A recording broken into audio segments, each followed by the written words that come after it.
No nii, tere tulemast, kallid kuulajad, meie jalgpalli podcasti. Selle nimeks on siis 3 punast kaarti ja tänaseks saate teemaks on siis Rahvuste Liiga. Minuga on siin täna Oskar Saaremäel. Tere. Ja Sidekick George. Tere. Ja kõige põnevad mängud siis toimusid A-taseme 3. grupis, kus siis on sellised meeskonnad nagu Ungari, Saksamaa, Itaalia ja Inglismaa. Ja praegu on siis tabeliseis selline. Ungari esimene üllatavalt 7 punktiga juhib. Saksamaa 6 punktiga teisel kohal. Itaalia hoiab 3. kohta 5 punktiga. Inglismaa viimane enda alagrupis 2 punktiga. Võtame siis need mängud kokku. Itaalia versus Saksamaa toimus Saksamaal ja Saksamaa ikka korralikult loputas Itaaliat. 5-2 jäi lõpuks see seis ja see kõik algas sellega, kui Kimmich sai jalavalgeks 10. minutil ja Saksamaa läks juhtima 1-0. Arvasid juba itaallased, et saavad nüüd vaheajale, et räägivad jutu ära ja lähevad teisele poolele uue tempoga ja uue hingamisega. Aga ei, Saksamaa sai endale penalti ja Ilkay Gündogan realiseeris selle ilusti ära ja seisuks oli 2-0 poolaja lõppu. Teine poolaeg ja Müller kohe poole alguses 51. minutil paneb 3-0 ja siis oli vist juba itaalastel nutt kurgus. Mis sa arvad, Oss, et mis olid need poola jutud itaalastel, kui Gündogan oli löönud 2-0 värava? No ma pakun, et seal riietusruumis väga seal rahu ei saanud. Ega Mancini võis päris närvi minna. Jah, et ilmselt rääkis neile, et tuleb nüüd leida uus hingamine, tuleb minna kõrget pressi ja tekitada neid võimalusi aina rohkem ja rohkem pressi tehes. Aga teine poolaeg Müller 51. minutil 3-0 ja siis oli vist itaalastel juba nutt kurgus. Ja ei läinud väga kaua aega, kui Werner sai 68. minutil ja 69. minutil jalavalgeks. Ja need olid küll päris lollid väravad, vähemalt see teine 69. minuti värav. See oli küll päris loll, et see oli puha Donnarumma ja kaitseviga. Et seal ei saanud kaitseliin üldse hakkama ja said üksteisest väga valesti aru. Ja Donnarummal siis vale pass enda kastis ja tuli sealt see värav. Timo Werner sai enda teise värava selles mängus. Aga peale seda lõpuks ärkasid Azzurrid üles ja 78. minutil Gnonto sai löögile täitsa värava all üksinda ja lööb selle tühja võrku ja seisuks 5-1. Ja siis kõik arvasid juba, et mäng on läbi, jääb seis 5-1, aga Bastoni sai 4. üleminutil ka jalavalgeks ja seisuks jäi lõpuks 5-2.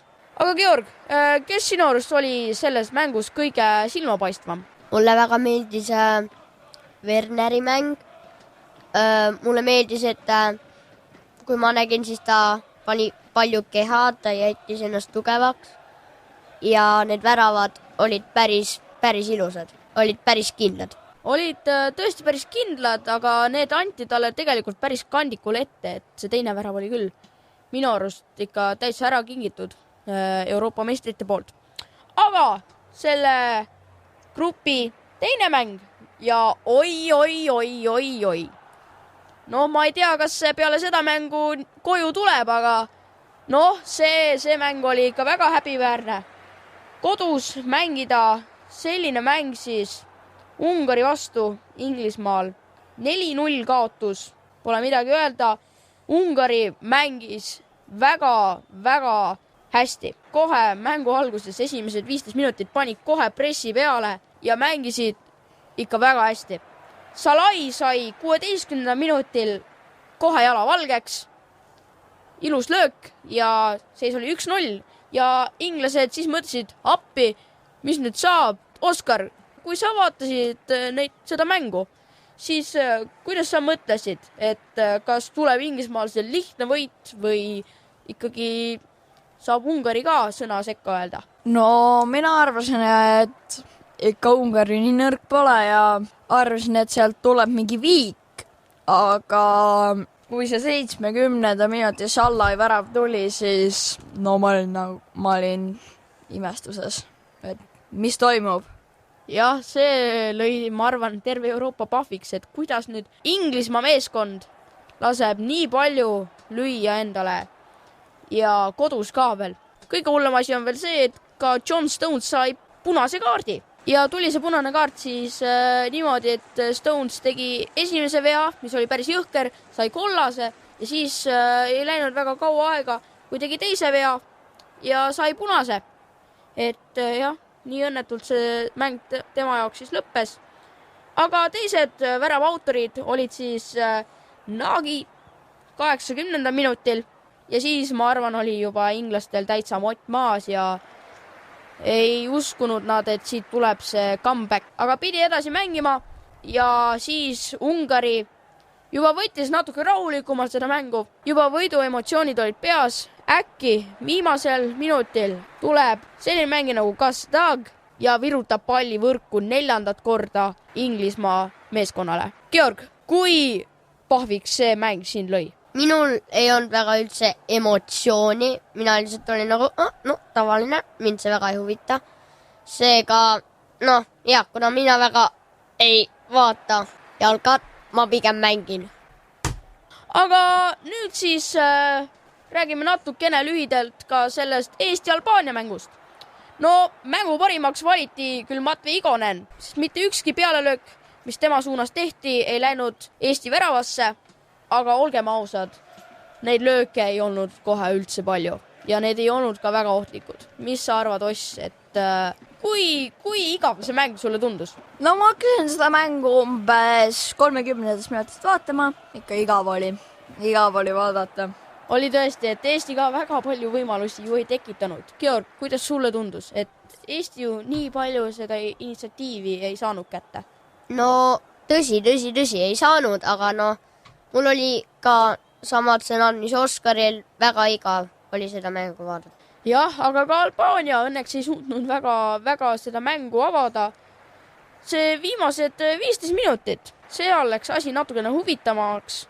Albaania meeskond sai mõned võimalused, said palli kasti toimetada, said mõned standardolukorrad ja ka Eesti sai ühe karistuslöögi, kus siis Vassiljev pani palli kasti. Peetson saab seal siis kõige esimesena löögile ja suunab selle palli siis peaga väravast üle. Ja ma arvan, et see oli siis Eesti kõige parem võimalus ka. Lõppseisuks oli siis 0-0. Nii et ma arvan, et see on see klassikaline Eesti igav mäng. Aga Oskar, kellele annad sina sellel nädalal oma punase kaardi? Mina annaks oma punase kaardi John Stonesile. Olen päris nõus, et tegelikult päris John Stones või Aaron Ramsdale. Jah, et Aaron Ramsdale ei teinud väga head mängu, et oli seal mõned olukorrad, kus oleks saanud paremini mängida. Aga ka John Stones, ikka natuke liiga kiiresti tuli see punane, et järjest tulid need kaardid. Georg, sinu punane kaart? Konstantin Vassiljev, kui ma täna läksin vaatama Nõmme Kalju ja FC Flora mängu, siis need õhukad, mis Vassiljev pani, läksid kõik pärapõrgusse. No, ma ei tea, kas ma väga nõustun siin selle vastusega, aga see on sinu vastus, Georg. Minu vastuseks on siis Marko Lipp, et ei teinud üldse head mängu. Lasi Tammel liiga lihtsalt minna mööda tast ja kehaasend oli ka vahel täitsa vale ja Jürgen Henn ka vihastas mängu ajal ja oli püha viha täis peale seda halba kaitsmist. Et jah, minu punane kaart läheb Marko Lipule. Aga, kallid kuulajad, ma arvan, et lõpetame siin täna selle saate ära. See oli 3 punast kaarti. Minuga olid siin Oskar Saaremäel ja Sidekick George. Ja nüüd lisaaeg. Sidekick George'i anekdoot. Mees helistab poodi. Ma ostsin teil hiljuti teleka, aga selle kvaliteet on väga halb. Müüja küsib, mida te vaatate? Mees vastab, premium-liigat. müüja ütleb, aga pange Premier League'i peale, palju parem on.